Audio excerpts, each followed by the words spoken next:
Je vois pas. C'est bon? C'est parti? Bon, bonjour. Bienvenue dans cette session où on va parler de sécurité pour les entreprises dans ce monde qui devient très orienté vers les nuages, le cloud, les mobiles.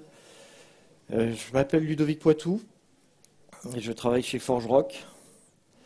Je suis responsable de produits sur les produits d'annuaire pour ForgeRock et je suis aussi directeur général de ForgeRock France. Je travaille principalement sur OpenDJ, qui est un projet open source et un serveur d'annuaire LDAP. Mais ForgeRock est éditeur de logiciels qui est spécialisé vraiment dans la sécurité et la gestion des identités.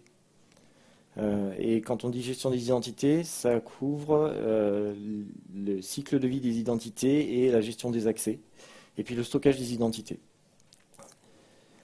ForgeRock est une société qui a 3 ans, qui est née à peu près au moment où Sun a disparu. Et donc les projets sur lesquels on travaille sont principalement des projets issus de Sun.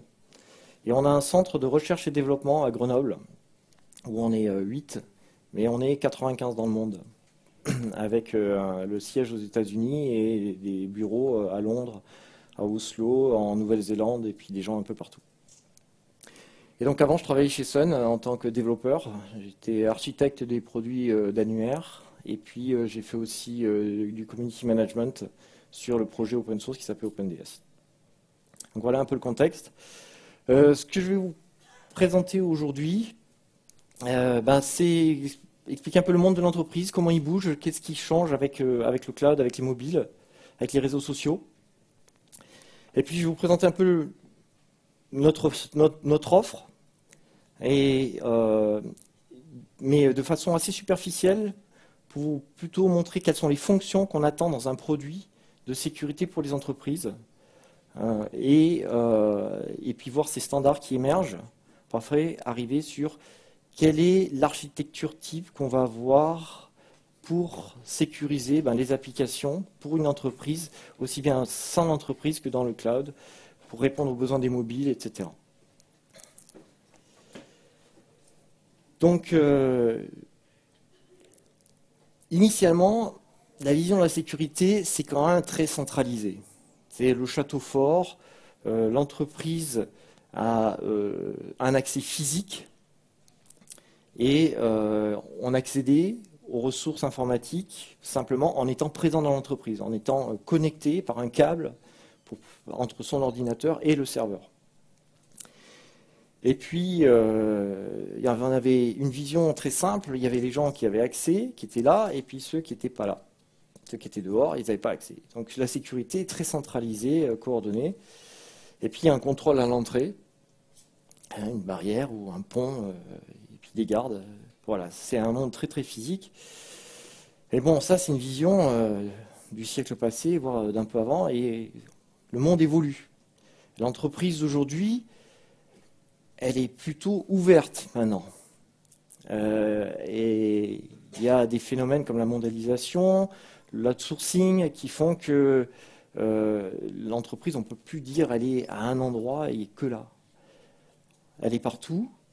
On a des employés, on travaille avec des partenaires, on a des co-traitants, des sous-traitants.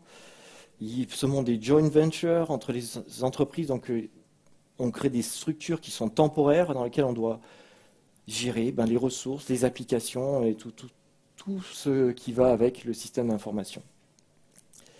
Voilà. Et donc un système centralisé est vraiment en train de montrer ses limites. Et tout ça s'accélère par 3 gros phénomènes. Le cloud, tout ce qui est mobilité, et puis les réseaux sociaux. Et ces 3 phénomènes-là touchent les personnes, les identités. Et je vais détailler un petit peu. Le cloud, c'est le domaine de l'hébergement des applications. Au départ, les applications, elles sont dans le système d'information de l'entreprise, au sein de l'entreprise. On avait cet accès physique aux ressources. elles étaient bien identifiées, on connaissait les personnes, on les identifiait physiquement par l'endroit où elles étaient. Et donc, on leur donnait accès. Puis on a commencé à avoir des applications qui étaient dans les clouds privés, donc qui étaient plus dynamiques. Les applications sont plus aussi statiques qu'avant. Et il faut gérer ce côté dynamique vis-à-vis de la sécurité, savoir comment on crée des identités, comment on provisionne ces utilisateurs dans ces applications, où est-ce qu'on va chercher l'identification des gens, qu'est-ce qu'ils ont le droit de faire. On a commencé aussi à ouvrir vers des applications, vers des partenaires, utiliser des services à l'extérieur. Et puis, on commence à mettre les applications dans le cloud public. Ses propres applications sortent de l'entreprise, sont disponibles, mais il faut offrir des services pour les employés ou pour les clients, qui sont des personnes qui sont en relation avec l'entreprise. Et puis maintenant, on a aussi les applications qui ont ça, c'est-à-dire que non seulement on ne contrôle plus comment est gérée la sécurité du service. Par contre, ce qu'on doit dire, c'est qui a accès. Donc l'entreprise doit définir qui a accès et donc faire du provisionnement d'identité pour ces services. Donc on voit qu'on a une décentralisation complète de tout, où sont les applications, et puis comment on doit gérer la sécurité. Le deuxième aspect, c'est la mobilité. Alors la mobilité, elle est relativement simple. On avait des ordinateurs qui étaient au sein de l'entreprise. Maintenant, on a eu après des matériels qui étaient fournis par les entreprises. Donc l'entreprise contrôle les applications et qui a accès à ces services-là. On a commencé à offrir la possibilité à nos employés de travailler de la maison ou d'accéder à leur mail à partir d'ordinateurs publics. Donc là, on se pose des problèmes de sécurité. Comment on permet d'authentifier nos employés? Et maintenant, on arrive avec nos mobiles. C'est-à-dire que l'entreprise, elle ne contrôle même plus quelle est l'application qui est installée sur la machine qui va accéder au service. Elle ne contrôle pas combien il y en a, d'où elles accèdent. Et ça commence à poser des gros problèmes de sécurité. D'autant plus que sur un mobile comme ça, quand on commence à devoir taper son mot de passe pour s'identifier toutes les 5 minutes ou toutes les 10 minutes, ça devient rédhibitoire. Donc on a besoin de changer le modèle, la façon dont on accède aux applications, et surtout indépendamment de l'endroit où elles se trouvent. Le dernier aspect qui a changé la façon dont on voit la sécurité, c'est l'aspect social. L'aspect social, c'est surtout les personnes qui interagissent avec l'entreprise. On avait les employés, on a commencé à avoir des sous-traitants, des co-traitants. On a des partenaires, des joint ventures, donc des groupes d'individus qui sont beaucoup plus dynamiques, qui varient, qu'on ne contrôle pas. Quand on travaille avec des partenaires, on commence avec un certain nombre de personnes et puis ça change. Ça évolue très vite. Et puis avec les réseaux sociaux, on commence à avoir des membres. C'est-à-dire on a des groupes d'utilisateurs, on a des gens qui s'intéressent à ce qu'on fait, des clients qui viennent interagir avec l'entreprise maintenant en présentant leurs propres identités. Le like de Facebook, je ne contrôle pas, je ne sais pas qui est la personne, elle arrive avec son identité qui vient de Facebook, elle vient interagir avec mon entreprise et j'ai besoin de comprendre qui sont ces personnes et de les rattacher peut-être avec des clients, des gens qui ont payé, donc qui sont authentifiés d'une certaine façon, ou des partenaires. Et on imagine très bien que des entreprises pourraient dire en fait, j'ai plus envie de gérer l'identité de mes employés, je vais utiliser leur login Facebook, c'est-à-dire un truc public. Et aux États-Unis, il y a eu des démarches comme ça d'entreprises qui voulaient avoir l'accès Facebook pour dire voilà, mes employés, je les définis par un compte qu'ils ont publiquement. Donc ça a un impact sur la façon dont on définit l'identité des gens, avec qui on travaille et comment on travaille. Voilà. Donc tous ces phénomènes-là font qu'on a vraiment besoin de revoir l'infrastructure dans l'entreprise pour gérer la sécurité. Et on a vraiment besoin d'avoir quelque chose qui est distribué, qui est très dynamique et surtout qui est capable d'une grande échelle. C'est-à-dire quand on commence à interagir avec ses clients, on ne peut pas dire, ben, en fait, mon entreprise, elle a 15 employés, mais je ne sais pas combien je vais avoir de clients. Et puis ça change beaucoup. On peut avoir un opérateur télécom, aujourd'hui, il a des millions de clients.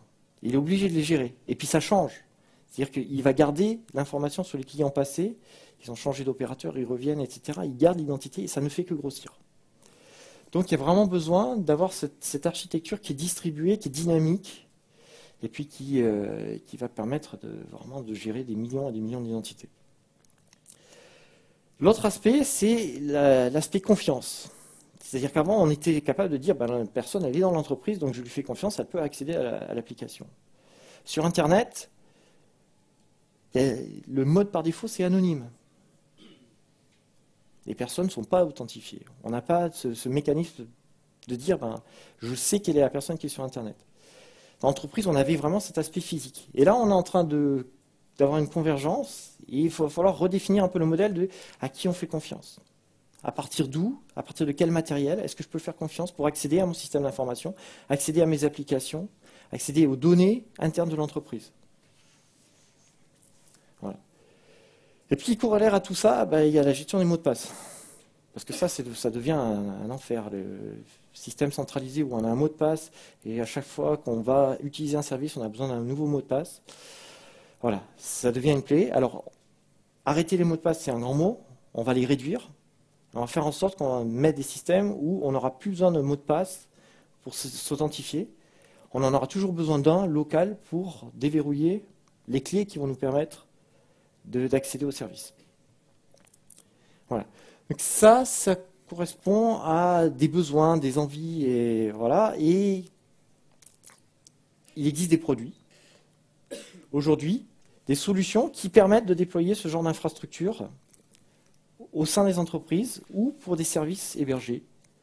Et ce que nous faisons chez ForgeRock, c'est une plateforme qu'on a appelée Open Identity Stack, qui comprend 3 produits, et qui est une solution donc, qui est open source, qui est écrite en Java, et comme je l'ai dit précédemment, qui vient de projets qui sont issus de Sun Microsystems. Donc ce n'est pas une solution qu'on vient de développer dans nos 3 ans d'existence, des solutions qui sont éprouvées, qui sont déjà déployées chez les clients, et qui continuent à évoluer pour répondre aux besoins d'aujourd'hui et de demain. Donc Open Identity Stack, on la représente sous un joli diagramme de Venn, avec nos 3 produits. Alors, on a une partie qui gère la gestion des accès, avec des fonctions de sécurité, d'authentification, d'autorisation, etc., dont je vais détailler un petit peu.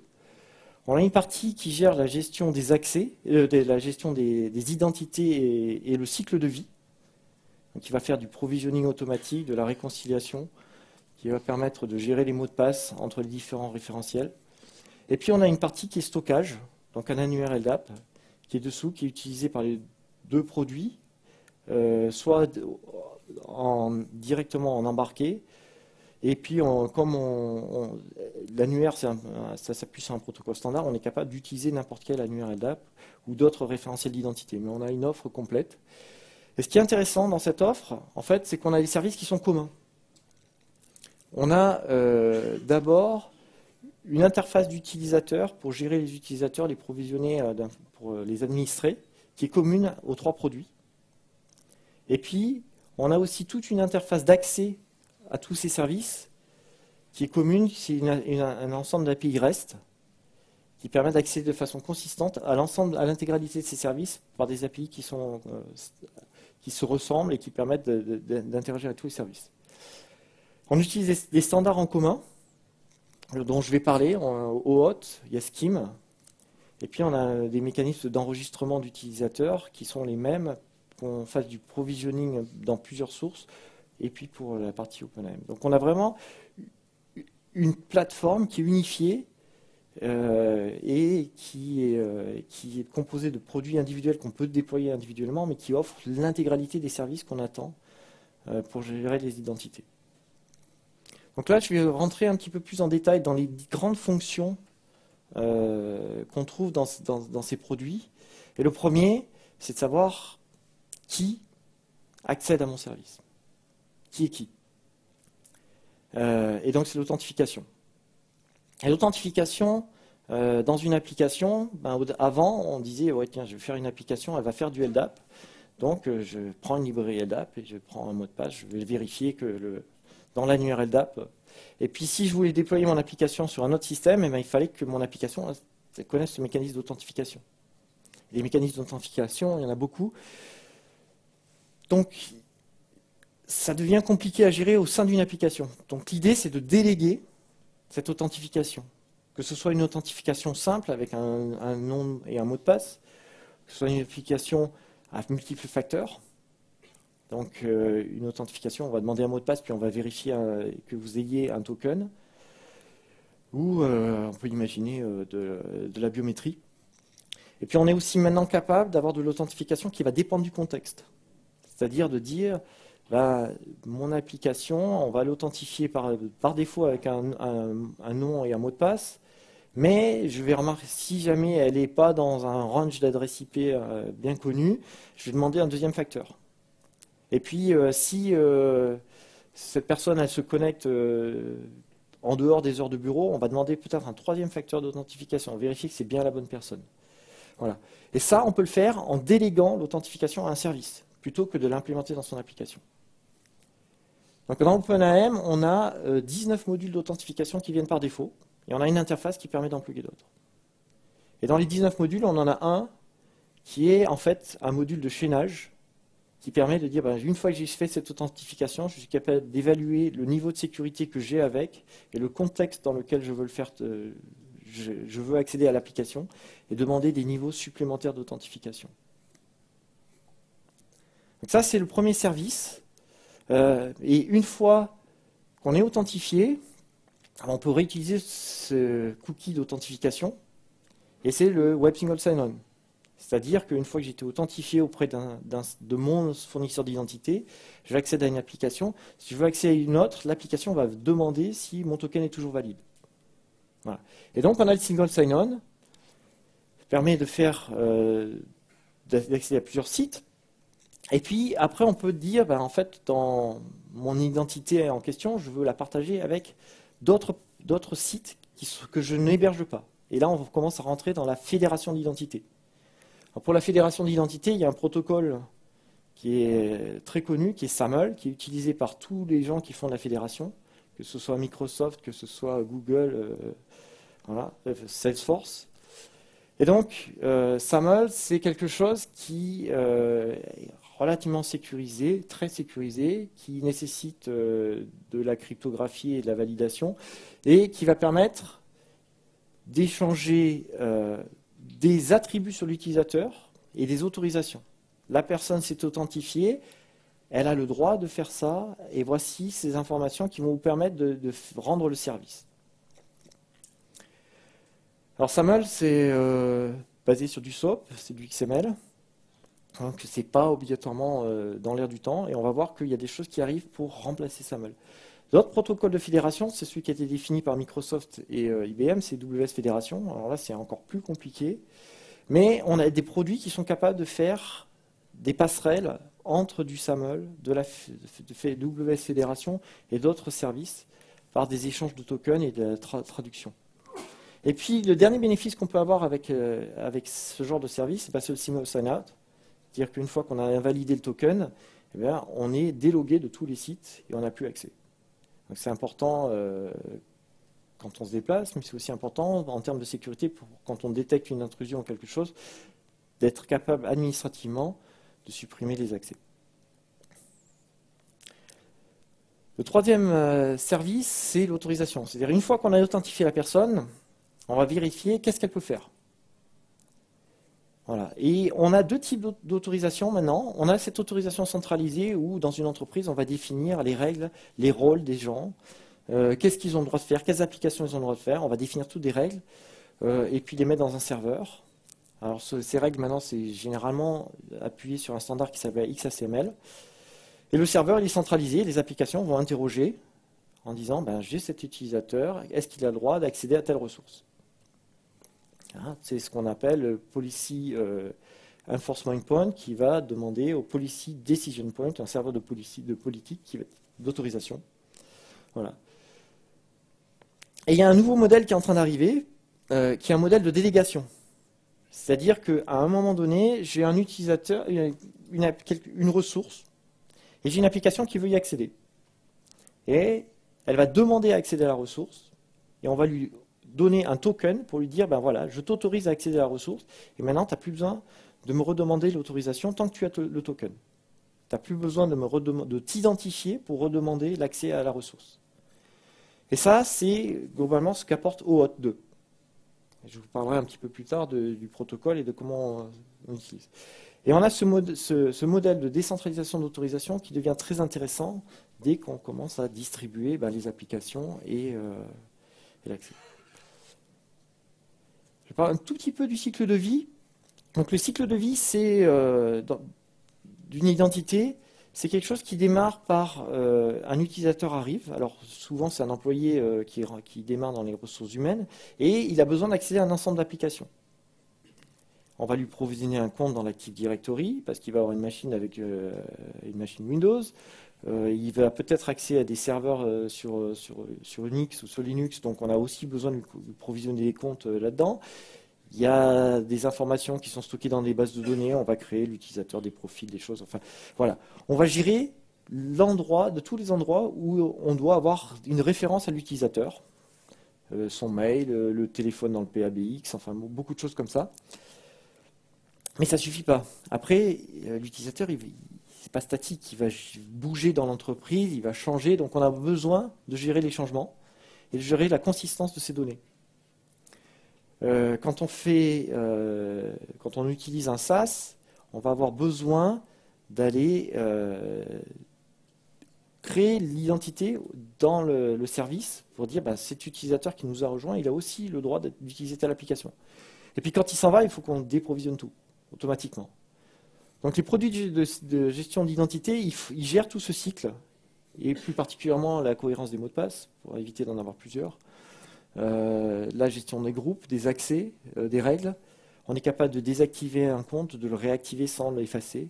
Voilà. Et on a ce genre de produits qui automatisent en fait et qui peuvent s'intégrer avec des workflows pour gérer toute l'approbation par email, par clic de bouton, interface graphique, pour gérer justement qui a accès à quoi dans l'entreprise et être sûr qu'on ne passe pas des scripts à la main pendant des heures. Comme quelqu'un me racontait tout à l'heure, dans leur entreprise, quand il y a un nouvel utilisateur en Asie et qu'il faut à peu près une demi-heure pour qu'il puisse se loguer sur la machine. Parce que ça prend du temps. Et pour finir, on a le stockage des identités. Dans toutes les entreprises, on a un annuaire LDAP. Est-ce que LDAP, c'est quelque chose qui est sexy? Probablement pas. Moi, ça fait 15 ans que j'en fais et je pense que je continuerai à en faire pendant très longtemps. Ça a certains avantages. La capacité de gérer du volume, la haute disponibilité, la distribution des données géographiquement, parce que tous les serveurs LDAP ont des mécanismes de réplication qui facilitent vraiment le déploiement et la gestion de ces... Voilà. Notre produit, il va introduire quelque chose dans la prochaine version qui arrive prochainement, qui arrive là dans 2-3 mois. On va fournir un accès REST sur les données LDAP. C'est-à-dire qu'on se rend compte que LDAP, c'est un protocole qui existe, qui est quasiment indéboulonnable dans les entreprises, mais il y a très peu de nouvelles applications qui y accèdent. C'est toujours des applications qui sont relativement vieilles ou qui sont déjà existantes. Et toutes les nouvelles applications, les personnes d'abord ne connaissent pas LDAP, ne connaissent pas le protocole. Il y a très peu de kits de développement qui sont vraiment faciles à utiliser. Et donc, ils se disent, on va mettre une base NoSQL parce que ça fait du reste et on peut développer très facilement, accéder aux données. Et ils vont mettre une base et puis synchroniser les données entre la base et le truc pour pouvoir... voilà. Donc on est en train de mettre un accès REST sur les données LDAP qui vont permettre d'avoir toujours les services qui sont offerts par les annuaires avec la disponibilité, etc., mais un accès beaucoup plus facile pour les applications. Donc ça, c'est l'ensemble des services. Il y a des standards qui sont en train d'émerger pour gérer ces identités, pour faciliter justement l'interconnexion entre les différents systèmes. Le plus gros, le premier, c'est OAuth 2. C'est celui qui est le plus mature, qui commence vraiment à être développé. Il y avait une session hier, Guillaume Nours a présenté comment écrire un service provider OAuth 2. Donc lui, il était vraiment hardcore dans l'implémentation de OAuth 2. Moi, je vais vraiment plutôt survoler et dire comment on va l'utiliser. Il y a OpenID Connect qui utilise OAuth 2 et qui, contrairement à son nom l'indique, n'a quasiment aucun rapport avec OpenID tel qu'on le connaît. Et puis il y a Scheme. Scheme qui veut dire System for Cross-Domain Identity Management. C'est le nom officiel du groupe de travail l'IOTF. Au départ, ça a démarré par un Simple Cloud Identity Management, qui était beaucoup plus clair pour ce qu'il voulait faire, mais Simple et Cloud à l'IOTF, ça passait pas. Donc voilà, je vais vous présenter un petit peu ça, et surtout OAuth 2. OAuth 2 qui est un protocole qui permet de faire de l'autorisation déléguée. Et le principe est relativement simple, je l'écris brièvement tout à l'heure, c'est une application veut accéder à une ressource, elle va demander l'accès, l'utilisateur qui possède la ressource va autoriser ou pas autoriser. Typiquement, c'est vous avez une application sur votre iPhone, vous voulez accéder à un service qui est sur Internet, je veux stocker toutes mes promenades en VTT qui sont enregistrées par mon GPS sur un serveur web. Je n'ai pas envie de créer un login, un mot de passe, je vais dire j'utilise mon compte Facebook. Et donc, je vais dire mon application utilise mon compte Facebook pour l'identité qui va servir à stocker mes données dans votre service. Et il y a un mécanisme de redirection sur Facebook qui va dire tiens, il y a telle application qui veut utiliser votre compte, est-ce que vous l'autorisez ou pas? Et vous pouvez dire je veux l'autoriser pour une session ou je l'autorise jusqu'à ce que je révoque l'autorisation. Voilà. Donc sur les mobiles, c'est très pratique. Mais ce n'est pas uniquement pour les mobiles. Ça va permettre de protéger à peu près n'importe quelle ressource reste. Et on peut très bien, on imagine très bien, offrir un service d'API et de contrôler quelles applications ont le droit d'accéder à ce service par du OAuth. Et donc, par exemple, un service d'authentification pourrait être protégé par du OAuth. Simplement en disant, je n'ai que ces applications comme un token qui ont le droit d'accéder à mon service.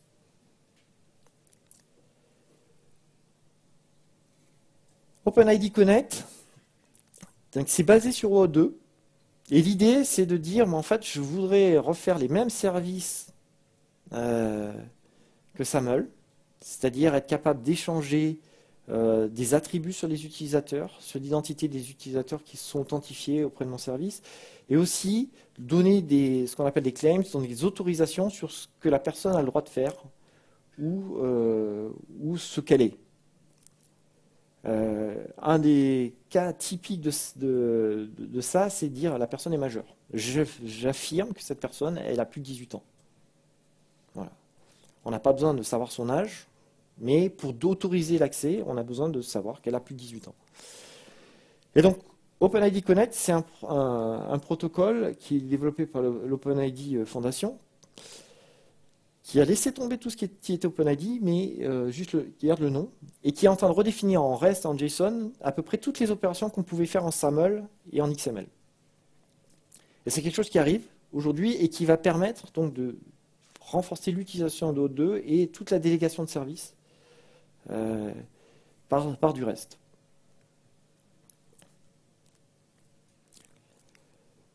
Dernier protocole que je voulais couvrir, c'est Scheme.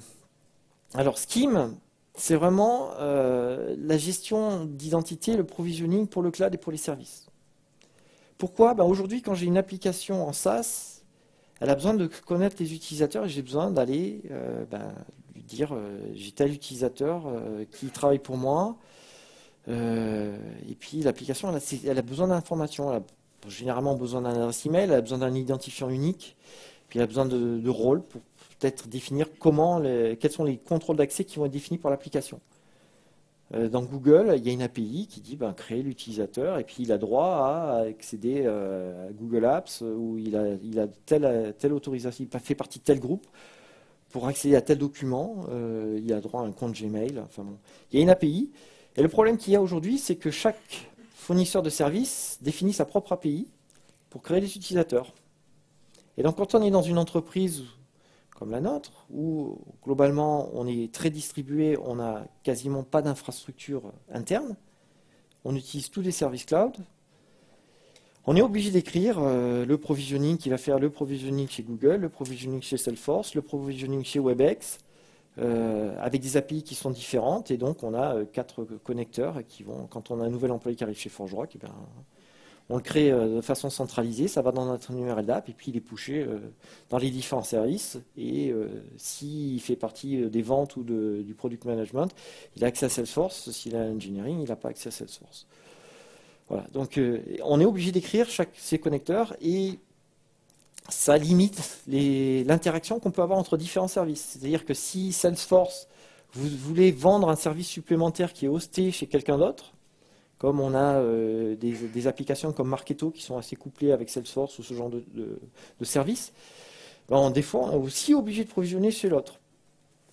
Et on voudrait pouvoir déléguer ce provisioning en disant, ben voilà, chez Salesforce, je prends Salesforce et je veux accéder à 3 ou 4 services supplémentaires, mais pourquoi c'est pas Salesforce qui fait le provisioning pour moi? Alors c'est les utilisateurs, c'est aussi leur rôle qu'on veut provisionner, et donc automatiquement. Scheme, c'est un protocole qui est défini à l'IETF, donc ils sont en train d'essayer de définir des modèles pour comment on représente un utilisateur, comment on représente des groupes, et quel est le protocole d'interaction entre ces différents objets. C'est dans une phase relativement avancée, donc il y a une version 1 qui est sortie, on est en train de travailler sur la version 1.2, avec des problématiques assez intéressantes qui ils veulent pas redéfinir le modèle LDAP où on peut on est obligé de définir des schémas, les standardiser, et puis on ne peut pas l'étendre sans standardiser, ou alors on a des problèmes d'interopérabilité qui essaient de résoudre ce problème de un utilisateur chez moi, c'est pas le même que un employé chez moi, et toutes les informations dont j'ai besoin, c'est pas le même que chez l'autre. Mais en même temps, il y a des trucs qui sont communs. Il y a des adresses, il y a des rôles, il y a des groupes dans lesquels ils sont. Voilà. C'est de définir tout ça. C'est un protocole qu'on va supporter aussi bien dans OpenIDM et dans OpenDJ pour provisionner des utilisateurs ou pour l'interroger, retrouver les informations sur les utilisateurs. Donc, comme on a une interface REST, on va avoir un profil spécial de cette interface REST qui va être compatible avec Scheme.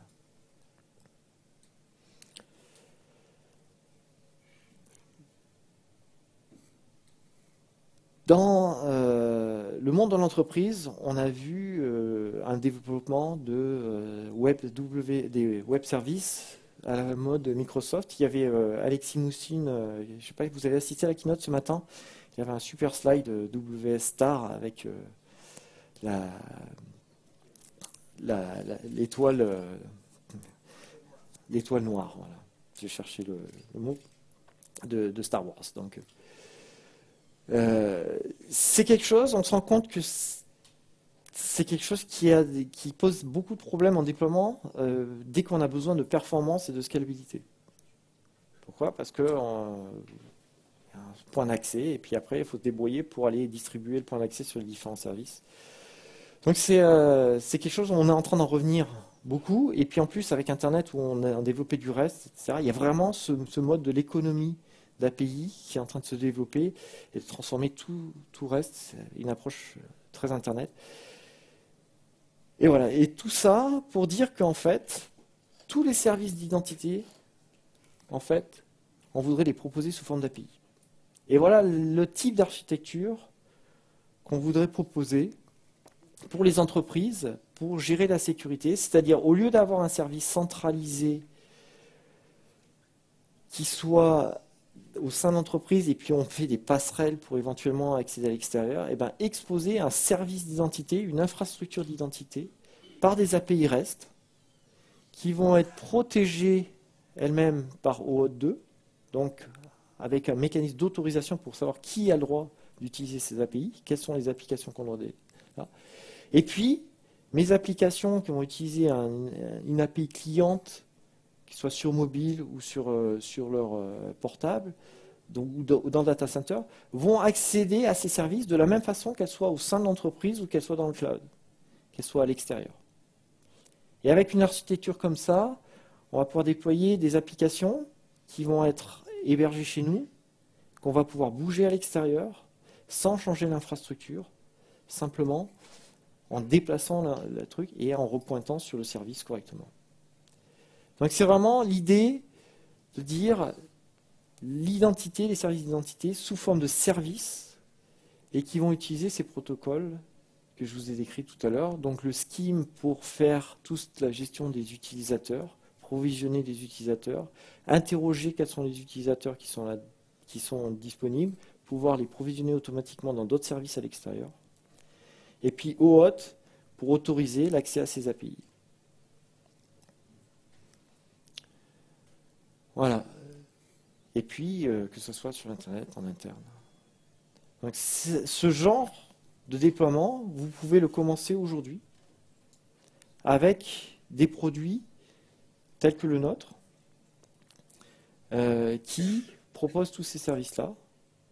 Vous pouvez aussi probablement essayer de le construire avec d'autres produits mais qui vont être plus disparates et qu'il va falloir intégrer. Donc,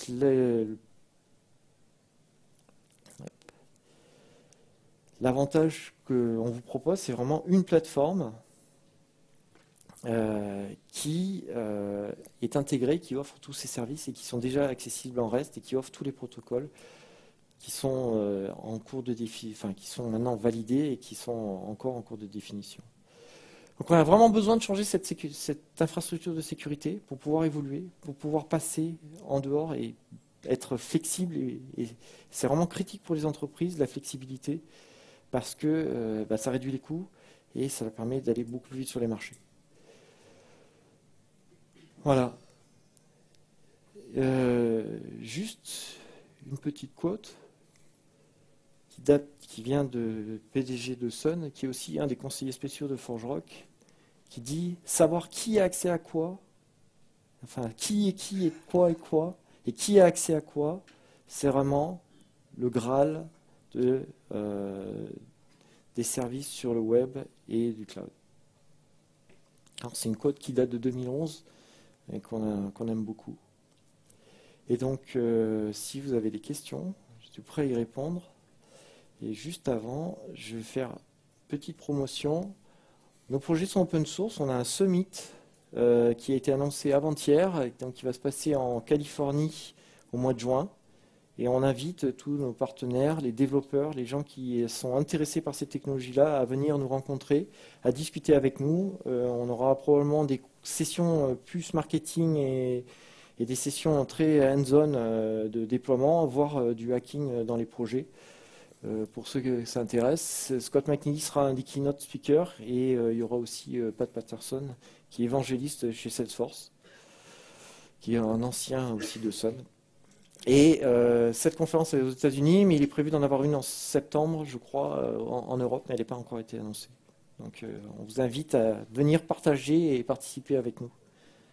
Voilà. Et donc là-dessus, je suis prêt à répondre aux questions.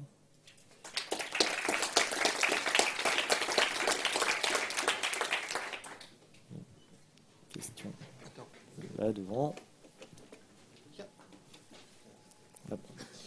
Bonjour. Je suis en train justement de mettre en place un système d'authentification et d'autorisation OAuth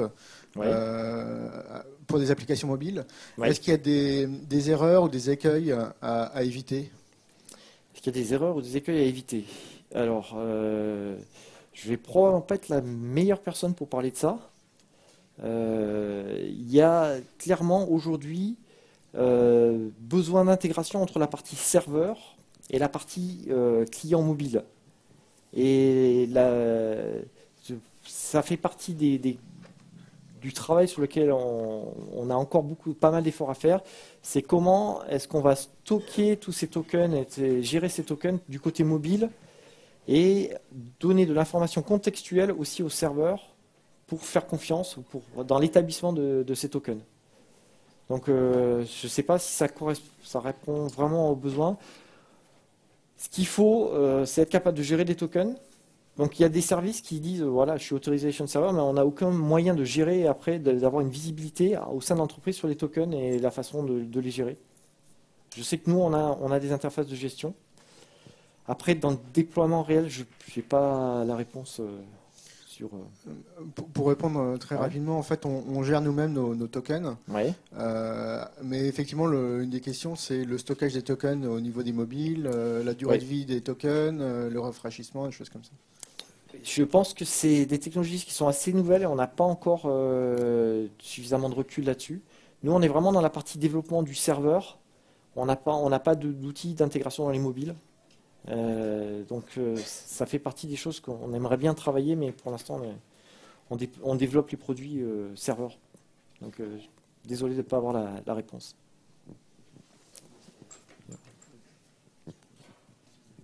Bonjour. J'ai vu que vous vouliez proposer une API REST basée sur LDAP très prochainement. Ouais. Et ma question, c'est à destination de qui parce que j'ai voulu faire exactement la même chose dans mon entreprise et j'ai vu une fin de non-recevoir de la part des administrateurs système qui veulent pas entendre parler de REST à leur niveau, qui disent ça c'est pour les développeurs. Et les développeurs m'ont dit nous on veut pas accéder au LDAP, on veut du fonctionnel. Oui. Donc, alors, en fait, je suis un peu curieux, pour qui vous le faites? Pour qui on le fait? Alors moi, vraiment, c'est presque mon bébé, puisque je suis chef de produit pour l'annuaire. Et donc à chaque fois que je vais voir des clients et qui viennent, parce qu'ils ont un annuaire LDAP, ils ont besoin de le changer, ils ont besoin de le faire évoluer, et je leur dis, ben voilà, on a notre annuaire, voilà, et on est en train de fournir une interface REST, j'ai les yeux qui s'écarquillent, et ils disent oui. Parce que, en fait, quand ils développent des applications en interne, ils ont énormément de mal à trouver des bons développeurs qui connaissent LDAP. Voilà. Et puis, ils ont aussi du code qui date de pas mal de temps, avec des kits de développement LDAP qui sont très très vieux. Et ils ne veulent pas réécrire le code en passant sur des kits un peu plus récents. Et donc, ils se disent, ben, voilà, si on peut faire du REST, ça va nous permettre, le développeur qui est déjà là, d'accéder tout de suite, de récupérer les données dont il a besoin. Voilà. Un de nos plus gros clients, c'est BSkyB. Et eux, ils ont fait l'approche de dire tout leur accès, toutes leurs API, ça doit être du REST. Alors, ils ont l'annuaire LDAP parce qu'il y a le produit OpenAM qui, lui, l'utilise par défaut et qui permet de scaler pour leurs 25 millions d'utilisateurs qu'ils ont aujourd'hui. Mais ils sont super intéressés par un accès directement pour leurs applications, pour pouvoir récupérer rapidement des informations, pour pouvoir l'afficher pour leurs différents services. Donc il y a une demande, enfin, il y a un intérêt très fort pour ce genre de service. Il y avait une question juste devant. Ah, pardon. Oui. Petite question rapide. Quel est le lien entre OpenDS et OpenDJ? Le lien entre OpenDS et OpenDJ, alors vraiment très très simple. OpenDJ, c'est la version développée et open source de OpenDS. Autrement dit, OpenDS c'est un projet qui a été initié par Sun. Oracle l'a laissé ouvert et il est toujours là. Il y a 0 contribution. L'équipe qui est toujours chez Oracle, ils ne développent plus en open source. Et nous, on l'a pris au moment où on a créé ForgeRock et on continue à développer. Et j'ai quasiment les 4-5 personnes qui ont le plus contribué dans OpenDS qui travaillent pour ForgeRock. Donc voilà. Oui. Ouais, alors moi j'ai beaucoup de questions, mais je vais commencer par la plus importante, je pense. En hôte, je pense qu'il n'y a pas de négociation entre l'utilisateur hôte et le serveur sur qu'est-ce que le serveur va accéder dans son profil hôte. Par exemple, il m'est arrivé de vouloir me connecter à un service, je voulais juste me connecter, donc qu'il utilise mon handle Twitter pour me connecter. Et en fait, il voulait tout. Oui. Ma photo, mon adresse, mon email, oui. mes tweets, mes conversations privées. Et c'est là que OpenID Connect, en fait, va venir répondre à ces besoins-là. En fait, c'est un profil de hôte qui va permettre de donner des autorisations sur ce qu'on veut diffuser. D'accord, donc le serveur va négocier. En fait. Il va y avoir la négociation. Et c'est pour ça qu'OpenID Connect, c'est vraiment la réponse à ces besoins-là. C'est vrai qu'aujourd'hui, on dit oui, j'autorise. Et puis après, alors chez Facebook, on se dit c'est pas grave, il y a tout le graphe, tous les copains, tous les trucs. C'est pas grave. Je sais pas si je peux en poser une deuxième. Oui, bien sûr. Il reste encore 5 minutes. Moi, j'ai fait du single sign-on dans une grande banque en 2006, oui. CAS. Oui, Ça marche super bien pour le web, oui, donc tout ce qui est dans le browser. oui. Dès que tu veux brancher une appli Java, une appli C#, il Mm. n'y a plus rien. Oui. Les produits de Web Single Sign-On, ils font du web. Ils font pas de l'Enterprise Single Sign-On. L'Enterprise Single Sign-On, c'est quelque chose qui est complètement à côté. Donc oui, Est-ce qu'il y a des c'est plans voilà. pour que ça Et s'intègre? en fait, on se rend compte que typiquement, ça va être OAuth qui va permettre, une fois qu'on a fait l'authentification de l'utilisateur, d'avoir un token qui va persister pendant une demi-heure ou une heure ou une journée ou ad vitam aeternam sur le mobile. Qui va éviter la Donc, réauthentification en quelque permanente. sorte, il faudrait que le navigateur sache stocker le token dans un endroit qui est accessible à la JVM, au CLR. Oui, mais après c'est du reste, donc ce n'est pas obligatoirement un navigateur qui va accéder à l'API pour récupérer. Voilà, donc c'est justement l'intérêt de OAuth, c'est des applications vont pouvoir faire des appels REST pour pouvoir autoriser, demander le token et autoriser sans avoir. Alors là où ça pose un problème, c'est quand on a besoin de cette phase d'authentification. Et que l'authentification, elle passe par le navigateur pour la redirection et les trucs multiples. Et aujourd'hui, on n'a pas encore de solution viable, mais Google Mail, là, qui est l'application qu'on a sur un iPhone, qui est une application native, quand elle fait la phase d'authentification, elle démarre son petit navigateur pour faire l'interaction, puis après elle rebascule en mode native. Donc voilà. Il y a des solutions aujourd'hui, mais c'est pas... Après, c'est vrai qu'il y aura le problème de gestion des tokens à l'intérieur du mobile et puis la sécurité de ces trucs-là, qui va devoir passer aussi par probablement un coffre-fort local avec un déverrouillage. Petite dernière, on a parlé beaucoup de provisioning d'utilisateurs. Oui, Il n'y a pas que des humains qui accèdent oui. au système. Il y a des applications, des serveurs, des machines même. Voilà. Des bots. Est-ce que tout ça, c'est envisagé, supporté, déjà en place? Aujourd'hui,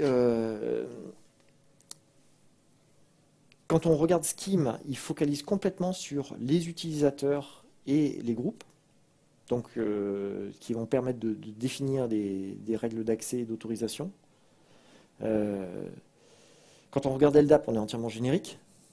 Donc voilà, est-ce que on aura certainement les deux. Après, l'autorisation d'une application, elle est par un token, elle n'est pas obligatoirement elle ne fait plus référence à l'utilisateur. Donc si on est capable sur un serveur de dire je génère un token pour telle application et je la transfère à l'application va me la présenter sans passer par une phase de login, donc c'est vraiment purement administratif. Là, on n'est plus dans je demande l'accès, c'est je génère le token pour telle application. On est capable justement d'autoriser des applications ou des devices à accéder aux services sans interaction, sans être un mot de passe non plus. Voilà, y a-t-il d'autres questions?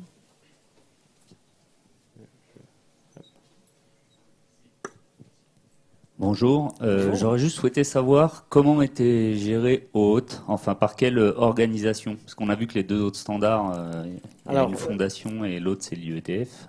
Oui, voilà. OAuth c'est développé par l'IETF, donc je ne sais pas ce que vous voulez dire par gérer. Le fait qu'il y ait deux interactions, en fait OAuth alors c'était le sujet de controverse sur OAuth, qui a un découplage entre les protocoles et les échanges et la gestion du token. Et donc, je crois qu'il y a eu une des personnes qui travaillait sur OAuth, qui a défini les standards, qui à un moment donné a dit j'en peux plus et je veux que mon nom soit supprimé des standards et tout ça, et on fait très verbeux, je me souviens plus son Ern quelque chose. Donc il y a ce découplage, en fait il y a une notion de profil pour les tokens, et ce que fait OpenID Connect en fait c'est qu'ils disent nous on implémente le standard OAuth, mais on définit un profil sur le token et la façon d'échanger et de négocier ce token et ce qu'il va faire, et les informations qu'on a dedans. Et dans le profil, il y a justement l'identité de la personne, les assertions qu'on va pouvoir donner et ce qu'on autorise à la divulguer ou pas divulguer. Voilà. Donc en fait, la fondation OpenID Connect, elle réutilise son nom et elle fait une surcouche, on va dire, sur le protocole OAuth. Le protocole OAuth, en tant que tel, il est défini par quel c'est RFC 67 quelque chose sur AliOTF. Voilà, c'est quelque chose qui a été publié, qui est final depuis 3-4 mois, je crois.